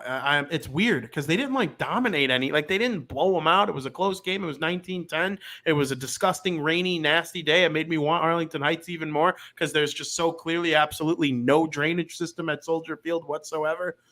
But Skokes points out that there's a 60% chance of rain in GB this Sunday. I take back what you know what the rain game 2.0. Let's just win 7. A little rain. Games. Let's win 10 games all in the rain. I'm okay with it. But yeah, the thing I have, the Bears defense didn't look awful. And they made Lance look bad, right? Like, there's something to a defense making a quarterback look bad too. And Eddie Jackson had an interception. He's a ball hawking safety.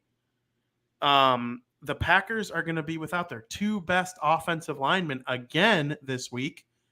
And so could a Robert Quinn have a big week when he doesn't have Bakhtiari guarding Aaron Rodgers? Or I forget the other guy's name who's missing. I wrote an article on both of them. But I don't know. The point of attack is going to be the key focus for the Bears this weekend against the Packers, talking about the offensive and defensive lines. But give me the Bears over the Packers, I think. I don't know. I'm excited. I agree.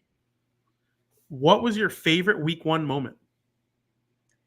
Probably the last 2 minutes in overtime of the Steelers and Bengals game. I mean, that was just electric. I thought a team was going to win probably on 4 or 5 different occasions. I kept flipping back and forth. Like, all right, Bengals just scored. They're going to kick the extra point at the end of the game to win. He misses the extra point. Then it goes to overtime, and, like, Mitch drives down at least halfway. And then I don't know what happened. I think they turned it over.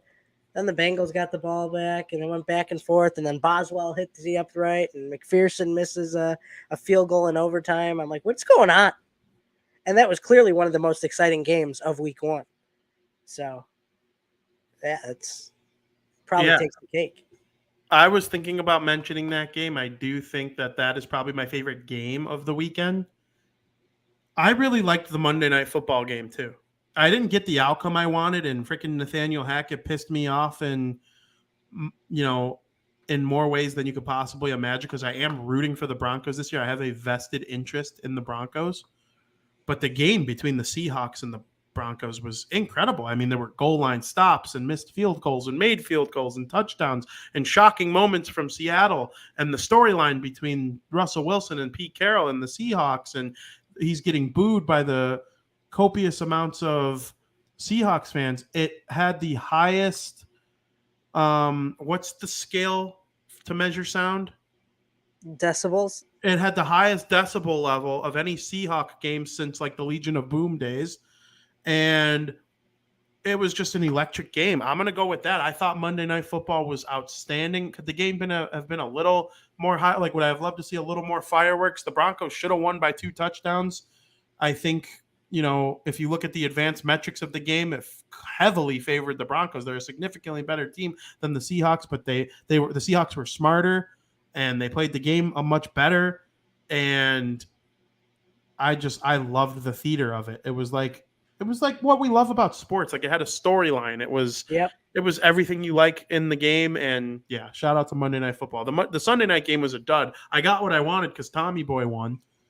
But in terms of like entertainment value, the Dallas Cowboys were the only team in week 1 that didn't score a single touchdown. All 32 teams scored a touchdown except for the Dallas Cowboys. So that was my favorite moment from week number 1.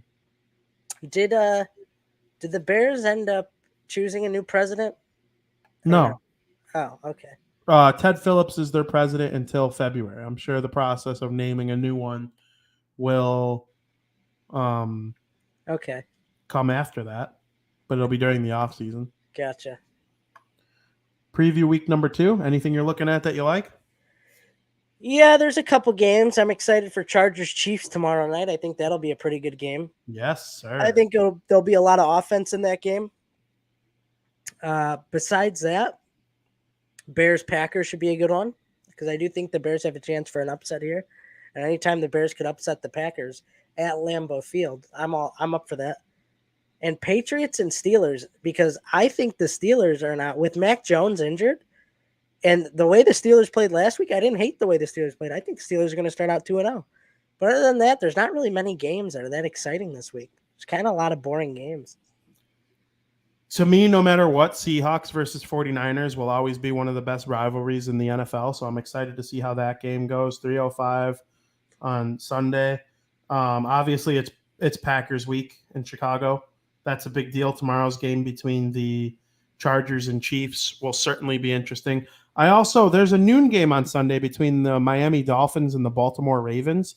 And I believe those two teams are both, so there's S tier and then there's A tier and then B tier.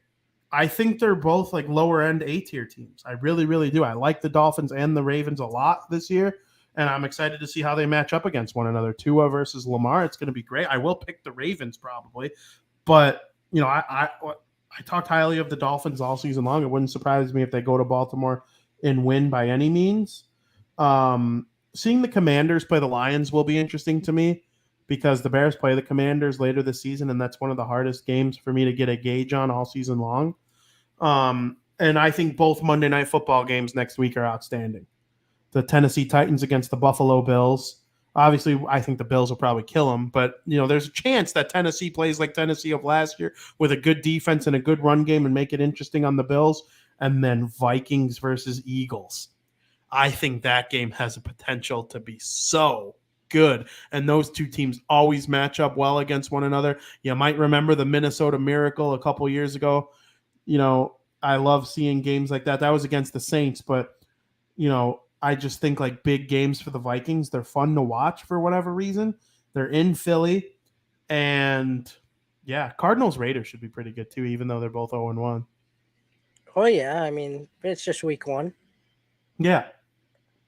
Oh, also the Buccaneers and the Saints. The Buccaneers are clearly better on paper. Tom's 0-4 against the Saints in the regular season. 1-0 in the playoffs. Wow. He beat them when it mattered most in the playoffs when they won the Super Bowl. 0-4 in the 2 regular seasons combined. Wow. So, yeah, back off with that. Frankie's I'm about to throw a Frankie on the freaking Saints now. I mean, I don't know. We'll see. Yeah. So we'll see. And it's in New Orleans. Yeah. So it's going to be an interesting game. I'm telling you. Bucks Saints is always interesting. It's a great rivalry. And Tom they're the Dolphins of the NFC for Tom. You know how he just struggled at times? He eventually did break through against the Dolphins from time to time. I do think that first win against the Saints has to come. Hopefully it's this weekend. We'll see. Absolutely. Frank, Big Brother 24 is getting juicy. It is. It is. Talk to me about it. Well, we're down to the final 5. Do you want me to do spoilers or no spoilers? What do you mean? I was going to say who won HOH. That was Sunday's episode, right? Yeah. Yeah, you could do that. I mean, okay, if you haven't caught up on Big Brother, turn off now. Go ahead. Yeah, because Monty won HOH, and you said that you think that he would target Turner. I knew, because I think Turner's the clear favorite to win, in my opinion, because I just love the way he's playing. And, I mean, there is a way. If Taylor won veto, Turner would have to go up. Yeah, we're at that point now. We're at that point. Yeah. But I knew Monty wouldn't take the shot at Turner, which is what I was trying to tell you. I didn't see it happening. I didn't think he had like the guts to do it because of how close they are. But sometimes you got to make big decisions and cut off those ties. And it would gain a little bit of respect, I think. I mean, Turner would probably be bitter at first, but over time you kind of get over it and say, yeah, it was a good game move, like how Michael was bitter. But I think over time, Michael will be not as bitter as he like ferments in the jury house or whatever the word you want to use for. So he like stays there for a long period of time. But yeah, I mean it's fantastic. I mean, what are you thinking? This is your first Final 5. Yeah, it's my first Final 5. If Taylor wins, Turner's gone. He's gone like the wind if Taylor wins veto. I agree, probably. And I like Turner. I'm a Turner guy. I do believe he will be a guest on this podcast. Our relationship with Pooch grows a little more with each week because we were responding to each other on TikTok Live a couple weeks ago, or I think it was probably did we talk about it on our show last week? No. Okay, then it was since then. So yeah, and he remembers us. I would consider him a friend of the program at this point, and we'll get him back. We'll get Turner on. I'm excited. Part of me is like, I want Turner to win, but if he gets eliminated, oh no, he would have to go to the jury house. We're waiting the same amount of time regardless if he wins or loses. Yeah, I mean, I guess I don't know, but we'll get Turner on at some point. I'm excited about it. Yep, I'm excited. I think at this point, though, because Turner made it so far, we would have to wait a little bit to get him on. Like, it would have to be at least late October, early November at the earliest. Oh, you think? Yeah, why? What were you thinking? I don't think so. I think a lot of those people like go and do interviews right away. Like you'll see them like on certain shows, like they'll post on like social media that they were interviewed by so and so. I think that's like some of the best times to catch them is right after. Yeah, that's true. We'll see what happens. We'll get Pooch back on though. He's very into sports. Oh yeah. I mean, it's kind of funny because Buddy needs to realize that like most of his following right now is Big Brother people. And he's doing a live for the Dodgers-Giants game. He's talking about Mookie Betts. People in his chat, I don't freaking know who Mookie Betts is. They're trying to get Big Brother tea from him. You know? Yeah, right. Really funny to me, but he'll develop that following. And if I can help him, I'll do it. You know, we have a pretty good following here at the bar room and using Fanside and whatnot. So it's good stuff. I love Big Brother. I cannot wait to see how this whole thing shakes out. But at the same time, I'm like, show's freaking almost over. We got 2 weeks left. But it was very fun, wasn't it? Yes, it was. And I'm ready. And, you know, the winter will go by fast because in what we lose in Big Brother, we'll gain in hockey. And we've already gained football.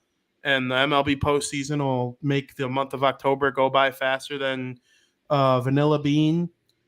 So, that's a Big Brother reference. Those who don't know. Or no, Butterbean. Butterbean. Yeah.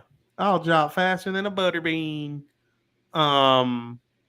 I love Big Brother, and I can't wait for it to return next summer. I'll be ready for it again when it comes back. Is my best. Like I kind of feel that way about all the sports too. Yeah. When they end, I feel like I'm relieved of a grind.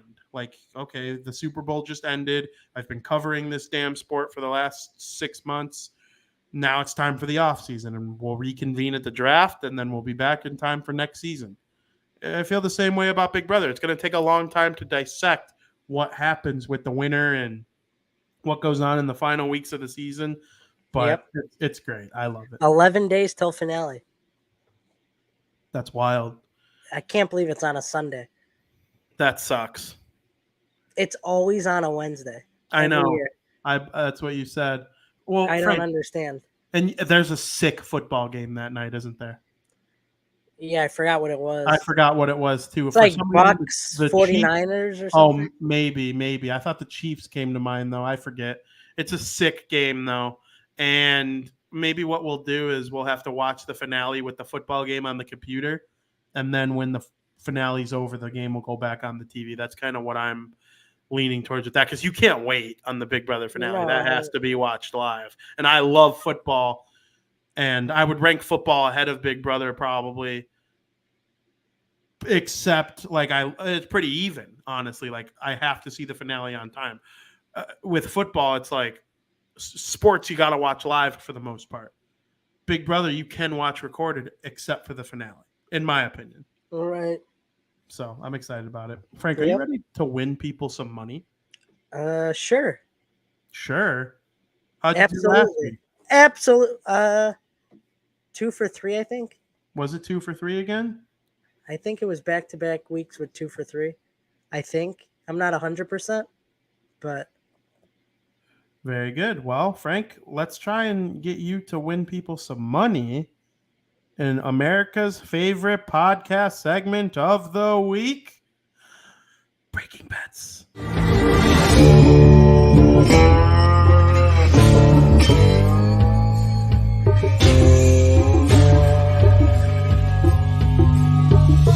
Where's my money, bitch? Frank, win some people some money, will you? well, just like always, I got 3 picks for you guys. I'm going to start off with Rays and Jays. Rays and the Blue Jays. I'm feeling Rays money line at minus 106 is a good pick. Rasmussen for the Tampa Bay Rays. It's been amazing this year. Jays are up 2-1 in the series. Rays got a chance to even it out. It's a big game for the Rays. They're fighting for a playoff spot and to keep their playoff spot. So I'm going to go with the Rays in a crucial situation here, and they need a big win, and it could come tonight. Rays money line at minus 106. Second game, Yankees at Red Sox. What a rivalry, what a matchup. I'm going to go with the Yankees money line here. I don't know if Judge isn't playing or why the line is like this, but the Yankees money line is minus 130. I would think it would be a lot higher because Bello is pitching for the Red Sox, and he absolutely stinks. Bello sucks. He's not a good pitcher, and Cortez is going for the Yankees, which makes me a little worrisome, which in situations like this, I would generally go away from the obvious and go with the Red Sox. But I'm going to go with the Yankees. I mean, if Judge is playing, which I don't see how he's playing in the line is like this. But when I did research on this, the lineouts weren't out yet, so they probably are now. But yeah, Yankees money line at minus 130. I mean, it's worth a shot. I think you should give it a shot. But yeah, my third pick, Dodgers at the Diamondbacks. This is a situation where you go away from the obvious because the line is just too good to be true. I'm going to take the Diamondbacks here, who haven't been able to score a run on the Dodgers in 2 games, and take the Diamondbacks money line at plus 108. I mean, I don't know. It's either Dustin May, or Grove that's pitching. I had 2 different answers, so I don't know who's pitching. But why the Diamondbacks plus 108 when they haven't been able to score a run on the Dodgers? It just seems too good to be true to go with the Dodgers. And usually in betting, when it's too good to be true, it's too good to be true. You could also, if you don't like that, at plus 108, you could also get no run first inning at plus 108. It's the same price, so you could kind of pick and choose what you please. Either one is a viable option in my mind. But that's what I got for you this week.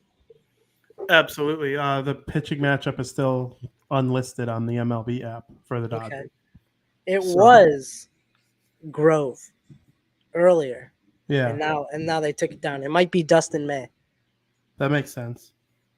So I mean, you gotta watch out for that. So if you don't like that, just do no run first inning. I think regardless it might hit because Zach Davies is pitching for the Diamondbacks. He's been pretty good this season with them. So absolutely, and that's Breaking Bets with Frankie Mueller. Always trying to win people money. You could either fade him or support him and follow along with his picks. I think following him is the smarter decision personally.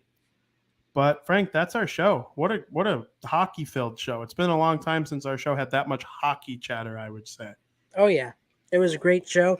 A lot of hockey talk, and we're a couple weeks away from preseason. So Yep. And one thing I wanted to say, I just found out while you were doing your segment, the Devils signed Zach Senyshyn to a professional tryout contract, meaning he'll like show up to camp, play in the preseason, and have a chance to make the team.